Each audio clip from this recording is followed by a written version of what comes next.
Hello y'all, it's Luke Rowe at Mockingbird Bell Farm. It's been a minute since we did our last update video. So today I decided to do one, and there's good news, bad news. That's how gardening is. So let's get started. So as always, we'll start with the indeterminate row. Look at this beauty. Like perfect shape. So beautiful. You can see the little creatures. That's actually an ant. He's like, we want to harvest these seeds. And there's a bunch of bees. We have a hive close by, so they don't have to fly long to find flowers. And also, I trimmed all the bad looking leaves back. This one has to go too. They're getting, I'm pretty sure it's either too much or too little water. That's why they're getting this. And they're also doing upshoots. I told you guys in the last update video that I was gonna put these in water, but I don't really think it's worth it because they're already doing flower heads. So yeah, I think I'm just gonna leave them. But it's cool. Even after this one's done flowering, we'll have smaller ones that, you know, you could put as a centerpiece on your dinner table or whatever. So that's awesome. Anyway, so with the bottom leaves, you could put it in the compost pile, but I'm making a tea with them. So you just put them in a 5-gallon bucket, stuff them with bad looking leaves or any leaves. I wanted to leave these because, you know, it'll look weird if it's just a flower. So I just took off it's usually the lower ones that go because those are the oldest leaves. So I took those off, stuffed a 5-gallon bucket full of them. Well, first I rinsed them and then put them in the bucket, filled the bucket a few inches from the top, put a tight fitting lid on there, stir occasionally and let sit for about 2 to 4 weeks. Then you mix 1 part of that sunflower leaf tea or comfrey leaves, 1 part of that to 20 parts water, and it'll help with phosphorus, potassium, calcium, and basically that will help more fruit production in your whole garden. So instead of just composting them, you're making a compost tea with them. So that's cool. Just before this video, I was taking suckers off these indeterminate tomatoes. They're doing crazy. Like, they're setting fruit amazingly. So it's crazy. Yes, the bees are very busy today. You could see yellow everywhere here because of all the flowers. Anyway, these are going above the fence right here. So like this one, for example, going through the fence actually, but like this one, see, it's like taller. A lot of people just cut it like right here. I don't know what I'm gonna do. I think I'm just gonna leave it for now. I'm gonna see. I don't even know if they're gonna be strong enough because I'm pretty sure these are gonna be like very small tomatoes because they have so many on one truss. That's kind of how you know if it's gonna be small or large tomatoes, is how many flowers appear on the truss. So, and there's 1, 2, 3, 4, 5, 6, 7, 8, 9, 10 on one truss. So I'm pretty sure that it's pretty small. I haven't done this already before, and I threw out the packet. That's a bad habit of mine. I should keep them so I know what I'm growing. But the only bad thing about Johnny Selected Seeds, the seed company that I buy from, they don't have a picture of what it looks like. They just describe it for you. But in my mind's eye, I always remember better if it's on a picture than if it's just words. But anyway, yeah, I think I'm just gonna keep letting them grow. If worst comes to worst, I'll cut it at the fence line right here, and then I'll allow suckers to grow in the elbows. So anyway, yeah, so these are doing good. There is cucumbers down here. This is the pickling one. This one's almost ready to harvest. but it has to be more of a gold color. It's still kind of light yellow right now. They're doing pretty good. So, and I did take off the bottom leaves here because they were very low to the ground and they were getting yellow, and I trimmed them all the way up to the first. So this was the first fruiting truss here. So I took up all the leaves below that, and then as these become ripe, you go up to the next truss, which is right here, and take up those leaves as well. So, but honestly, if you don't want to do this method, just do initially the stuff near the ground, because that's the most important. After that, you kind of don't need to do that anymore. So yeah, this row is getting full, and I could hardly find each branch, but thankfully a few weeks ago I was training each one to climb. I missed some suckers here. But yeah, without the strings, I would not, it would be crazy. So I did leave some suckers, that's why it looks like there's more plants. Well, and also, like I said in the other video, see, this is 2 plants in the same hole. So usually there's like 2 to 4 tomato plants in one hole, because that's how I sowed my seed, and I didn't divide them, which was probably bad because there's a lot of diseases that could happen if you plant stuff too close. And I'll go into something about my kale that I think that's what the reason was. But anyway, so yeah, I allowed some suckers to form here. So there's a sucker, this is the main stem right here. So I allowed this to become another one that I'm stringing up. So you could do that if you'd like, if you want more flowers and tomatoes. Some people just let them go, even if they're vine, they crawl along the ground, but I wanted to save space, and I mean, this is looking good. See how they're not going along the ground and like going into the path? That's good. So yeah, but they're looking amazing. And over here, see right here, the sunflowers are still small. They're actually starting to flower already. So there's some, and see the cucumbers are very small over here too. So there's a nutrient tie-up for sure. And over on that corner as well, there's a nutrient tie-up. That's all there is to it. Because these, I mean, these are not as good either, because you can see the height. So these are already flowering, and the stems are very, very skinny. See? But I mean, they're supposed to be that tall, you know? So it's weird. But yeah, the cucumbers are doing good. There's 2 varieties. There's a pickling kind, and I forget the other variety. I don't know if there's any forming that I could show you.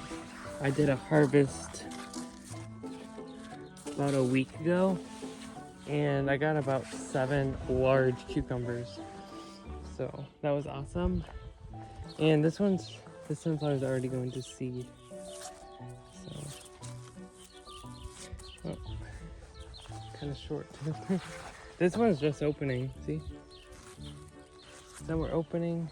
Oh, there's the one that had multiple heads, because somehow the top part got cut off. I might have done it, I'm not really sure, but now we'll have 4 for the price of 1. So, and they'll be medium-sized heads, so that's awesome. And here's the, I think they're beefsteak, but now again, like I said on my other update video last time, these are just for support. They're not actually going to climb it. They can a little bit, but on some of these branches, see like this one, they just, there's no growing point here. It just stops at tomatoes forming. But that's fine. This is bearing, the string is bearing a lot of weight, so, and that's good. I don't want the branches to break or anything. And look at this beauty. This is the biggest one of all of them so far. And the leaves are huge. I mean, my hand is pretty big, but Those leaves are good, looking good. We did have an issue with Japanese beetles, but we just put up about 8 traps, I believe. So that should help with them. Here's another one that's gonna be pretty big. Just opening up. Here's the cabbage. They're looking good. I am seeing some cabbage worm bites down here. And I also picked the bottom leaves. I'll tell you when. I'll tell you why. Because look at this, was all white Russian kale. It got a disease called stem rot. There's another long name. Another name for it is white mold, and it could have been environmental. We did have a humid spell, and they were also planted close together, which is not good. And also I let them grow way too big, so there was no airflow, there was no light, and they rotted from the inside. I could show you over here. It usually happens with, I'm pretty sure it only happens with brassicas, I'm not sure, but here's an example of how it looks. Although right here, when it first happens, it gets very mushy like applesauce. And I don't know if there's any cure for it, but it could have been environmental. I don't know, it was probably my fault. And even these were planted way too close. So, and I hope they don't get it before maturity. That's why I did trim the bottom leaves of these, just so there's airflow in there. At one point I did take the mesh off, just so more wind could go in there. I mean, this mesh, wind and rain can go through, but I just wanted the air to filter in even more with it off. But I'm just hoping that they do good. I will probably, after this video, trim more leaves, because it looks like they're getting bitten. Somehow the moths are getting in there. So we'll have to check for eggs or caterpillars. I did spray this with Bacillus thuringiensis, which is organic. And also on the bad cucumbers that were over there, I put neem oil, which is from an Indian neem tree. And it's a bug deterrent. So I put it on the base of the ones that were not looking good, just to help them, protect them from pests, and just, I mean, they have to have a lull from the pests, because that's why they're not growing a lot. They're just getting infestated with bugs and stuff. So yeah, I just hope they do good. I am seeing some cabbage moss flying around. Yeah, but this is really sad. I have no idea if I'm gonna plant anything here, because I heard that mold can spread. So yeah, I just don't know what I'm gonna do. And actually, for the cabbage, this one is right near the corner, and it was getting murdered. So I hand-picked some eggs and caterpillars off this one, sprayed it with BT really good. And when you're doing BT, make sure that it's not gonna rain within 24 hours, or else it's not gonna work as much.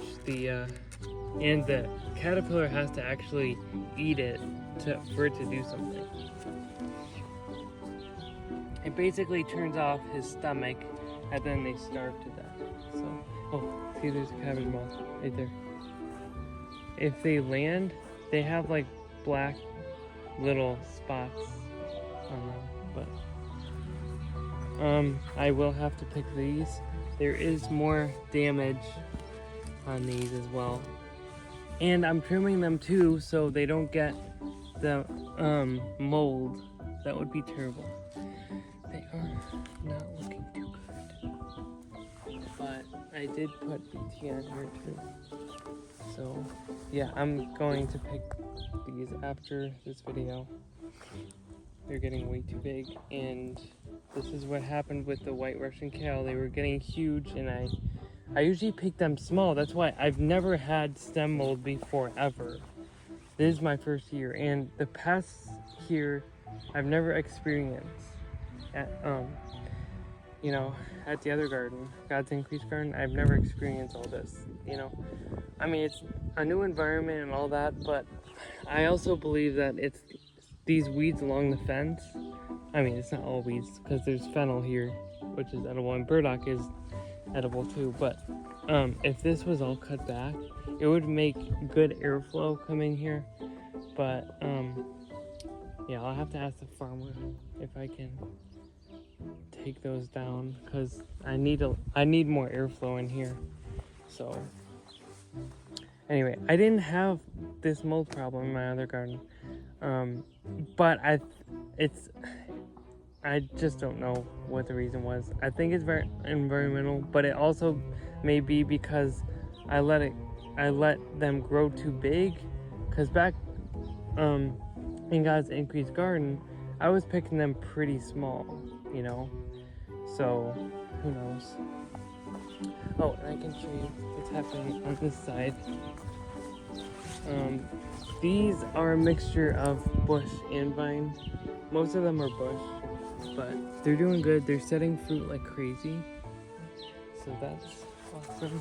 Here's more zucchini. They're like, we don't care, we're just gonna keep on growing.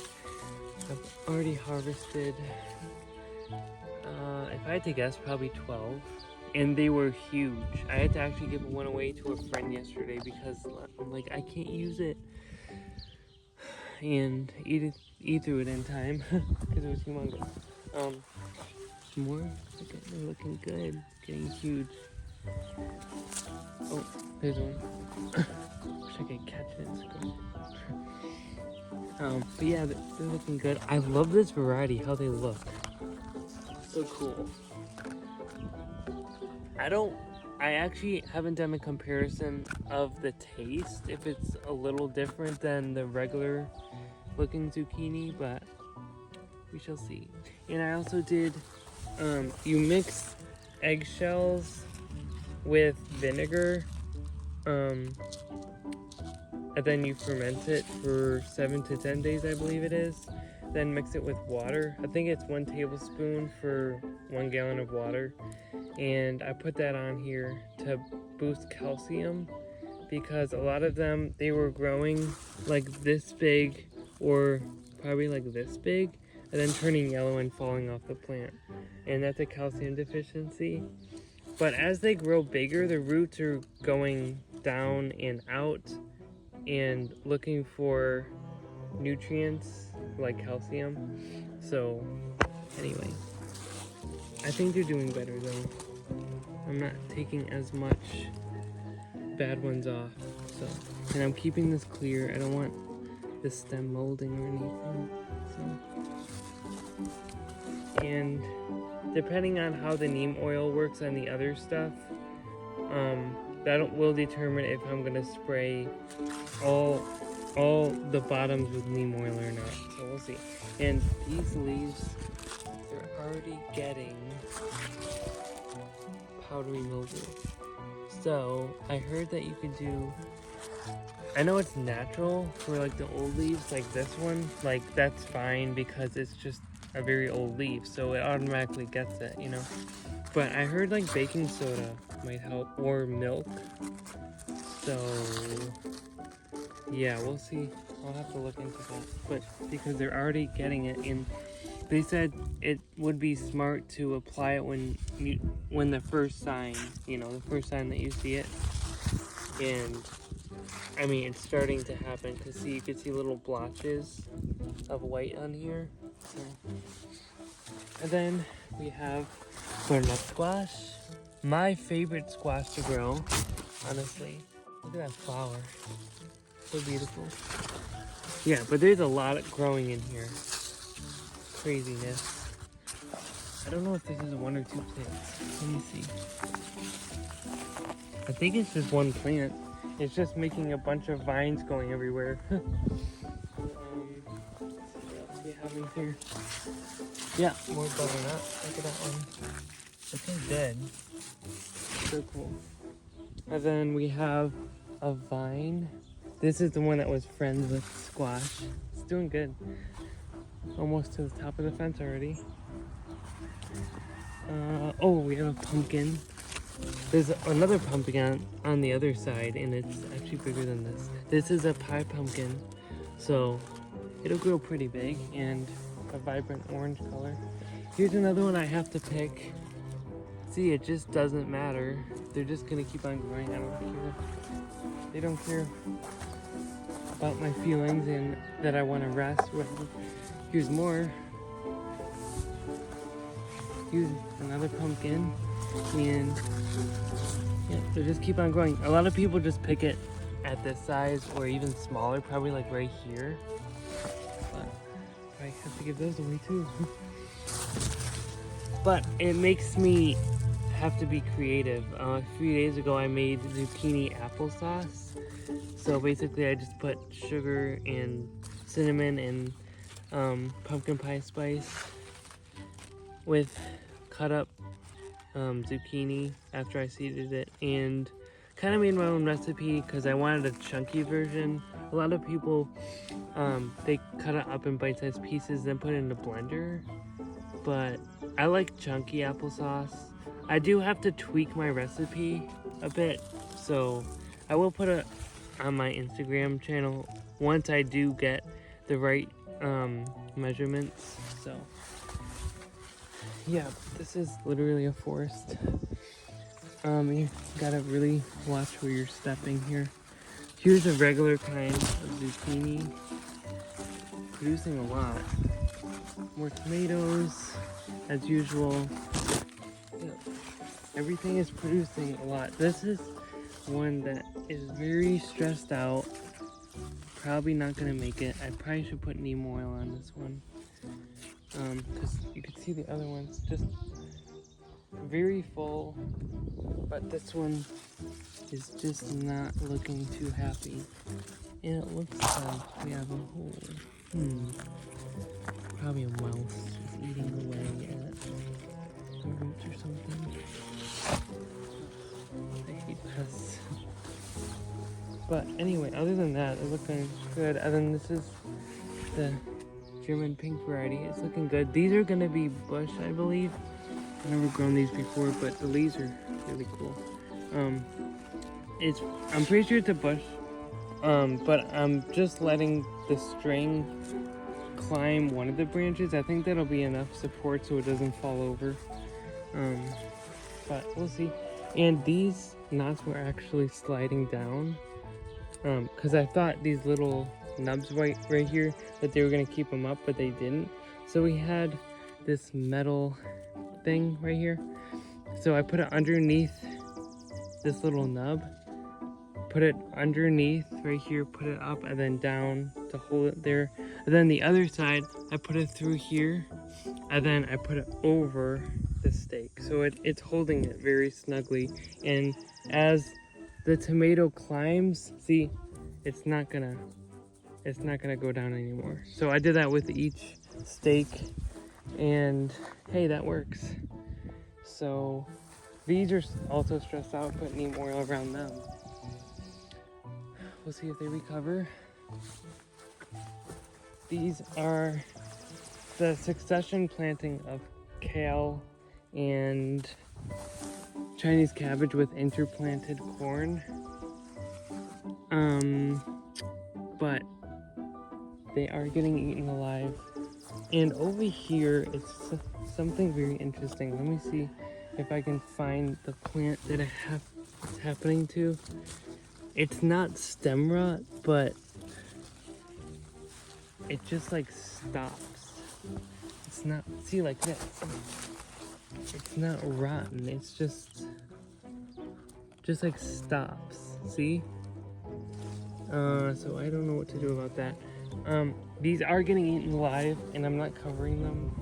I did pick off some caterpillars and stuff, but I've heard of this like pest trap or whatever, where you put a bunch of plants out and all the pests will go there and eat them or whatever. And then your other plants, like my cabbage and other kale, they'll grow to maturity and have less bug bites.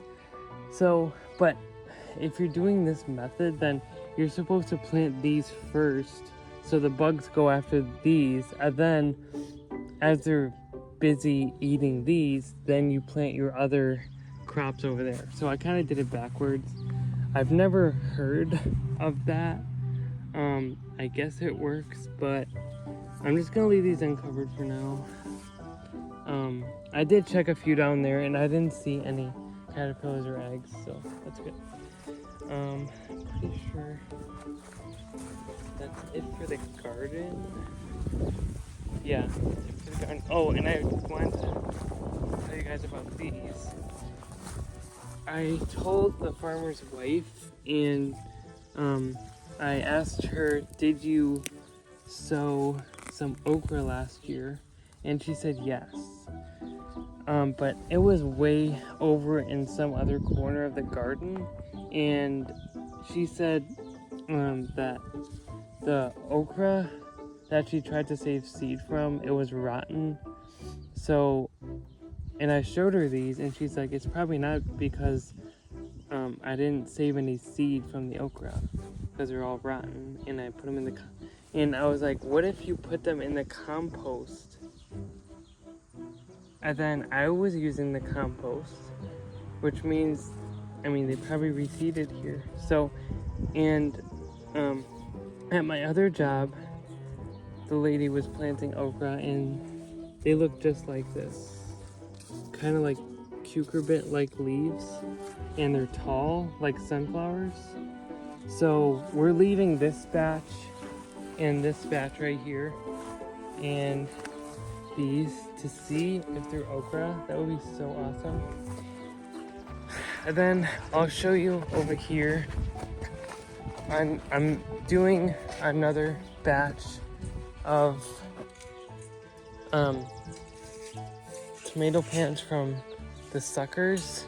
This is my last batch because it's really late in the season, and well, I might plant them in that where the white Russian kale were, but I still don't know what to do over there.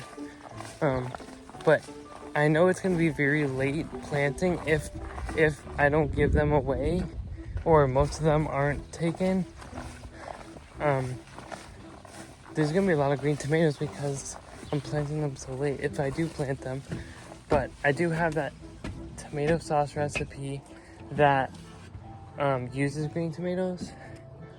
So, or I could pickle them like I did last year. But here they are. Here's the second batch. Looking pretty good. It's pretty tall. Actually, let me see if I can find it. There's actually one, or maybe it's on the third batch. Yeah, it's on the third batch. These were in the sun and they were getting scorched. So I moved them in the shade. They're looking a lot better. It's only been like 15 minutes since I moved them out of the sun. So they recovered rather quickly. I'm trying to find, oh, here it is. Isn't that crazy? While I was potting it up, it already had, so I don't know how a bee got into my room and pollinated the flower. It's crazy. But anyway, that's kind of cool. And then I'll show you the mixture that I was talking about. Well, the two mixtures. Here's the eggshells and the vinegar. I still had some left. It was probably about up to here. I think I times for the recipe. You can get that recipe if you look up Garden Like a Viking. Probably calcium. I forget what the actual name for it is, but you'll find it on there. And I mean, it's a household item, guys. You know, you have eggshells. Rather than compost them, use them for your garden and boost your garden fruit production. So that's one thing. And then there's this. This is the sunflowers leaves that I did last year, or not last year, yesterday. It is a very tight-fitting lid. Let me see if I can get it off with one hand. Now, I didn't have enough to stuff it, but I think it'll still be good. So, oh, they were fine. And I did rinse them. It's already coloring the water. I did rinse them because I don't want flies and stuff in here. I did it, I think it was 2 years ago, and I did not rinse the leaves, and it wasn't a very tight fitting lid as well. I think there was like a hole in it or something. And even if it was a tight fitting lid, if you're not rinsing them, there's flies and other creatures on the leaves, and soon enough you'll have mold and you'll have stink. It might stink anyway, but I just want the sunflower leaves only in there. So those are my 2 boosters for the garden and the fruit production, and to just increase the overall nutrients of the soil so they can be taken up by the plant. And you could use these as on the foliage or on like the ground level near the roots. But for this, I just left, you're actually supposed to strain this so you get all the eggshells out of the liquid, but I was just using a watering can and I did it around the base of the plant. So I do still see some eggshells around my plants, which is fine. Over time it'll decompose and give even more calcium, I believe. So, and I'm guessing they used vinegar because it's an acid and it'll allow the calcium to be extracted from the shells. That's what I'm guessing. So, and you gotta do it the ratio right, because if you do too much vinegar, it could kill your foliage. So again, it's a tablespoon for 1 gallon of water for a reason, so make sure you do that. So anyway, thank you guys for watching, and I will see you on the next video. It's crazy, guys, it's already July, and yeah, there's a lot to harvest, there's a lot to grow, there's a lot to enjoy about gardening, and I'll see you on the next video. Bye.